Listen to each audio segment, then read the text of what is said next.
Hello everyone, good morning and welcome back to my channel daily blogger India চ্যানেলে আবারও একটা নতুন ব্লগে তোমাদের সবাইকে অনেক অনেক ভালোবাসা ও স্বাগত জানাচ্ছি। আশা করছি তোমরা সবাই খুব ভালো আছো। আমিও তোমাদের ভালোবাসায় ভালোই আছি। তবে যা ভীষণ গরম পড়েছে, ভালো থাকা তো এখন দায় হয়ে উঠেছে। মানে প্রচণ্ড পরিমাণেই গরম, তবুও চেষ্টা করছি ভালো থাকার, সবাইকে ভালো রাখার। তো দেখো, সকালবেলা ঘুমের থেকে উঠে এখানে এই যে গাছগুলোতে জল দিতে চলে এসেছি। আর এইটা হলো মানে রবিবার দিন ভিডিও, সেই দিন ছিল ফাদার্স ডে। তো সকালবেলা ঘুমের থেকে উঠিয়ে মাম্মাকে ফ্রেশ ট্রেশ করিয়ে একটা ভিডিও বানালাম ওর পাপাকে উইশ করার জন্য। তো সেইটাই তোমাদের সাথে শেয়ার করলাম, তোমরাও দেখো। ডে পাপা বলো, পাপা আমি তোমাকে ভালো বাসি। আই লাভ ইউ পাপা বলো, পাপা আই লাভ ইউ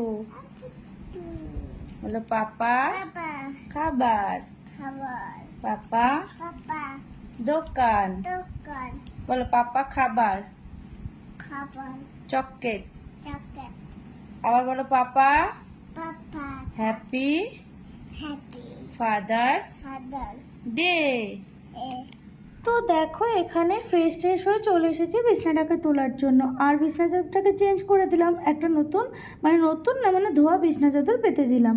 যেহেতু আমার রোজ দিনই মানে বলতে গেলে বিছনা চাদর চেঞ্জ করতে হয় মাম্মার জন্য, সমস্ত কিছু ওর এই বিছনার উপরে, তারপরে বাথরুম করে, সেগুলো একটা গন্ধ ছাড়ে না যদি না চেঞ্জ করি রোজ দিন। আর এই মাম্মাকে যে ভিডিওটা করিয়েছিস, যেটা দেখলে তোমরা প্রথমে, ওটা কিন্তু মানে অনেকটা পরেই করা। মাম্মাকে খাইয়ে দাইয়ে ফ্রেশ করিয়ে বিছনাপত্র তুলে তারপরে মানে সমস্ত বাসি কাজকর্ম করে তারপরে মাম্মাকে ওই ভিডিওটা করিয়েছি। তো এইগুলো হলো তার আগে এই যে কাজগুলো করছিলাম। তো এখানে বিছনা গোছানো হয়ে গেছে, তারপর মাম্মাকে খাইয়ে দাইয়ে ওকে ওই ভিডিওটাও রেডি করলাম, তারপরে ফেসবুকে পোস্টও করে দিয়েছি। আর এখানে দেখো, আমি সমস্ত বাসনপত্র মেজে নিয়েছি। আর ওই প্রেশার কুকারটা ভিজিয়ে রেখেছি, ওটা পরে মাজবো। আর এখানে একটু জল দেওয়া ভাত আছে, এই ভাতটাকে আমি কিছুটা খাবো আর কিছুটা মানে ভাত বসিয়ে দিয়েছি ওটার মধ্যে দিয়ে দেবো, নাহলে ভাতটা নষ্ট হয়ে যাবে। আর এখানে দেখো, এই মাছটা কী মাছ তোমরা আমাকে কমেন্ট করে জানাবে, আমি পরে তোমাদের বলছি এটা কী মাছ। মাছটা ধুয়ে নুন হলুদ মাখিয়ে রেখেছি। আর ওখানে যে মাম্মার জল ফুটিয়ে রেখেছি, আর আমি ভাত নিয়ে নিয়েছি, পান্তা ভাত পেঁয়াজ লঙ্কা দিয়ে খেয়ে নেবো। আর এখানে দেখো, ভাতটা ফুটেও এসেছে, আর আমি কিন্তু ভাতও খেয়ে নিয়েছি এর মধ্যে। আর এখানে চলে এসেছি এখন মাছগুলোকে ভাজার জন্য। তো কড়াইয়ের মধ্যে তেল দিয়ে দিয়েছি, তেল গরমও হয়ে গেছে, আর মাছগুলোকে দিয়ে আমি যে উল্টে পাল্টে ভেজে নিচ্ছি। তো এগুলো কী মাছ তোমরা কিন্তু কমেন্ট করে অবশ্যই জানাবে। আমি তো এই মাছটা চিনতেই পারছিলাম না প্রথমে, জানো না, মানে রান্না করছি ঠিকই, ভেবেছি একটা মাছ, সেটা ভেবে রান্না করেছি। আর পরে তোমাদের দাদাভাই যখন খাচ্ছে তখন বলছে কি, আমি বলছি যে এই মাছ, বলছে না এটা তো এই মাছ না, এটা এই মাছ। তো কী মাছ সেটা তোমাদের পরে বলছি, তো দেখতে থাকো। তো পাতলা করেই ঝোল করব, মানে বেশি মশলা টশলা দিয়ে করব না। অ্যাকচুয়ালি বুঝতে পারছিলাম না যে মাছটা কী, সেই কারণে কীভাবে কী করব বুঝে উঠতে পারছিলাম না। তো এখানে এই যে একটু কালো জিরো ফোড়ন দিয়ে দিলাম, আর একটা কাঁচা লঙ্কা দিয়ে দেবো। তারপরে ছোটো ছোটো করে মানে পাতলা পাতলা করে আলু কেটে তারপরে ওই যে ভেজে নিচ্ছি, ভেজে ঝোল দিয়ে দেবো। আর কিচ্ছু দেবো না, জানো না, একদম পাতলা করে ঝোল করে নেবো। আর রবিবার দিন না একটু রিস্ক খেতে ইচ্ছা করে, কিন্তু সত্যি কথা বলতে এই গরমে না আমার একদম মানে শরীরটা ভালো যাচ্ছে না কটা দিন ধরে। এত পরিমাণে ঘাম হচ্ছে, মানে জানি না, মানে অতিরিক্ত। তোমার দাদাভাই বলছে যে তুমি এত কেন ঘামছো, জানি না, হয়তো অনেক সময় প্রেশার লো হয়ে, মানে অনেক সময় কী হয় বলতো, লো প্রেশারের জন্য এটা হয়, মানে প্রচুর ঘাম হবে হয়তো, এনার্জিটাও পাচ্ছি না সেরকম একটা। তো এখানে দেখো, এই যে ঝোলটা ফুটে উঠেছে, আর এই যে মাছগুলোকে আমি দিয়ে দিলাম, একটু ফুটিয়ে নিয়ে তারপরে নামিয়ে নেব, তাহলে হয়ে যাবে রেডি। আর তারপরে একটু ডাল সিদ্ধ করে নেব, করে ওটাকে ফোড়ন দিয়ে দেবো। আর বেশি কিছু করব না, বিকেলের দিকে দেখি কোনো কিছু, তখন দেখবো, এখন একদমই ইচ্ছে করছে না। তো দেখো, এখানে মাছের ঝোল আমার একদমই রেডি হয়ে গেছে। আর এখন বলি তোমাদের, এই মাছটা হলো বাচা মাছ। তো তোমরা কে কে চেনো এই মাছটা অবশ্যই কিন্তু কমেন্ট করে জানিও। তো এখানে দেখো, এই যে ডাল বসিয়ে দিয়েছি, আর এই ফাঁকে এখন আমি যাব মাম্মাকে খাওয়াতে। তো মাম্মাকে স্নান দান এর মধ্যে করানো হয়ে গেছে আমার। তো ওকে খাইয়ে তারপরে ওকে ঘুম পাড়িয়ে আমি গিয়েছিলাম স্নান করতে। তো দেখো, শ্যাম্পু করে নিয়েছি, সকালবেলা কিন্তু চুলে তেল দিয়েছিলাম, তো সেই কারণে শ্যাম্পুটা করে নিয়েছি। আর এখানে যে তোমাদের দাদাভাইও চলে এসেছে, ও খেয়ে নিয়েছিল, খেয়ে এসি চালিয়ে মাম্মাকে নিয়ে শুয়েছিল। তারপরে আমি এই যে স্নান করে চলে আসলাম। আর এই যে গুড ইভিনিং এভরিওয়ান। তো দেখো এটা একবারে সন্ধ্যাবেলায়, মানে ওই 7টা সাড়ে 7টা নাগাদ। তোমাদের দাদাভাই তো বেরিয়ে গেছিলো ওই 5টার দিকে দোকানে, যেহেতু রবিবার ও দুবেলা করে দোকান থাকে।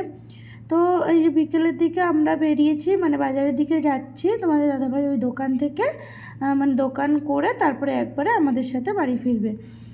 তো এখানে এই যে দেখো এত পরিমাণে গরম লাগছিলো, আমার জামাটা পুরো ভিজে, মানে কী বলবো, মনে হচ্ছে জল ঢেলে দিয়েছে।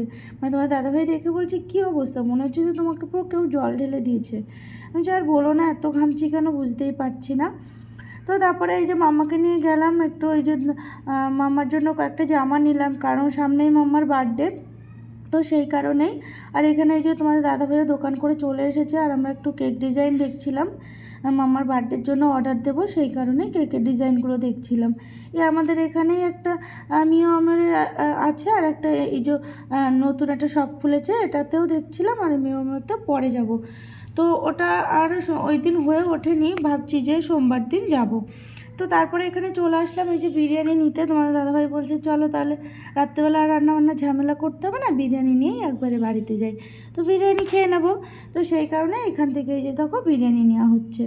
আর সামনেই মাম্মার বার্থডে ব্লগটাও তোমাদের সাথে অবশ্যই শেয়ার করব। তো কি করি না করি সমস্তটাই তোমাদের বলবো। তো এখানে দেখো এই যে মাম্মার জন্য কয়েকটা ড্রেস কিনে নিয়ে এসেছি। আর মাম্মার পাপা মাম্মাকে তো একটা জিনিস দিয়েছিল, সেটা তোমাদের দেখানো হয়নি, তো ওটা লকারে রয়েছে, তোমাদের পরে আমি দেখিয়ে দেবো। সেদিন সেঙ্কোতে গিয়েছিলাম, তোমরা জানো যে মাম্মার জন্য গিফট নেওয়ার জন্য, তো ওটা নিয়ে এসেছি, কিন্তু তোমাদের দেখানো হয়নি, ওটা অবশ্যই তোমাদের দেখাবো। তো এখানে দেখো যে দুটো টেপ জামা নিয়েছি দড়ি বাঁধা। অ্যাকচুয়ালি জন্মদিন বলে যে হেভি কিছু নিতে হবে এমন তো কথা নেই, এগুলো নিলে কি হবে বলো তো, মাম্মা সবসময় পরতে পারবে। মাম্মার তো অনেক জামা আছে হেভি, সেগুলো তো পরতে পারে না এই গরমে, তো ওগুলো ওই যে সবসময় পরার জন্য, আর দুপুরবেলা যখন খেতে দেবো তখন একটু পরিয়ে দেবো নতুন জামা, এই আর কি, গরমের মধ্যে বেশি হেজিবেজি পরাবো না। আর এই যে একটা বেশ সুন্দর লাগছিল ওই ড্রেসটা, তো এটাকে নিলাম, ভাবলাম কি এটাই তাহলে এই বার্থডের দিন সন্ধ্যাবেলা ওকে পরাবো। তো কেমন হয়েছে ড্রেসগুলো অবশ্যই কিন্তু জানিও কমেন্ট করে। তো তারপরে এখানে দেখো এই যে খাওয়া দাওয়া করতে আমরা বসে গেলাম। তো এখানে এই যে বিরিয়ানিগুলো আমি এখন বেড়ে দিচ্ছি থালার মধ্যে। আর মাম্মা তো বিরিয়ানি খেতে ভীষণ ভালোবাসে, তো দেখো এখানে এসে মানে কীরকম করছে বিরিয়ানি নেওয়ার জন্য। আমি ওকে বলছি তুই সর, তো সরবেই না, ওকে দিতেই হবে এখন। তো ওকে বিরিয়ানিটা দেবো কীরকম করে বলো তো, ভাত দেবো একদম, মানে 90% ভাত আর 10% দেবো বিরিয়ানি, এইভাবে ওকে মানে বিরিয়ানির স্বাদটাও মানে এই গন্ধটা থাকবে, ওর সাথে সাথে ও খেয়ে নেয়। তো তোমাদের বাড়িতে যারা এরকম মানে যাদের বাচ্চা আছে, তোমরাও কিন্তু এইভাবে খাওয়াতে পারো, মানে বিরিয়ানির স্বাদটাও পাবে, ভাতটাও খাওয়া হয়ে যাবে। তো এখানে তারপরে এই যে আমি আমার বিরিয়ানিটা ঢেলে নিলাম, এখন এটা খেয়ে নেবো। তো চলো বন্ধুরা, ভিডিওটা আজকের মতো এখানেই শেষ করলাম। ভিডিওটা ভালো লাগলে অবশ্যই একটা লাইক করে দিও, আর নতুন বন্ধুরা তোমরা প্লিজ আমার চ্যানেলটা সাবস্ক্রাইব করে চ্যানেলের পাশে থেকো। তো চলো আজকের মতো গুড নাইট, টাটা, সবাই সুস্থ থেকো, ভালো থেকো, আবারও চলে আসবো নতুন একটা ব্লগ নিয়ে।